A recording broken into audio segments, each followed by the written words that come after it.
If you overdo it, tsitsi dzevanhu dzacho dzinopera. Hey, makuita mavideo muchimva maburisa netukukutu, tukuboki, tsitsi dzevanhu dzinopera. Vanhu vakatokunzwirai tsitsi, vanhu vari kukunzwirai tsitsi. But if you overdo it, yeah, tsitsi dzevanhu dzinoti vamus. It evaporates.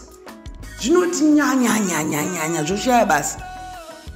Another question is, pamaitambudzwa naDaisy, amai venyu vaivepi? Nekuti hamuna kufirwa kaina asikana imi. Melody ariko, achera variko. Vaivepi amai venyu muchishungurudzwa kudaro zvekuti munhu amatoita kutonyora 7 songs. Yeah, we now know Daisy ane moyo wakaipa, all right. Inangu ndiri team Daisy because Oliver Mtukudzi is my inspiration. I cannot say shirikadzi yemunhu akasiwa nemunhu anondinspire, then I attack. It doesn't make sense.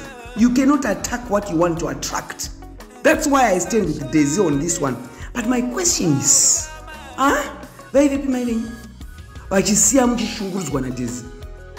You must also write a song to your mother kuti nai mai, why did you leave us tichishungurudzwa? Because hamuna kutaura kwa kuinterview kuti Oliver Mtukudzi akakurambidzai kuti muende kuna mai venyu. Imi vana imi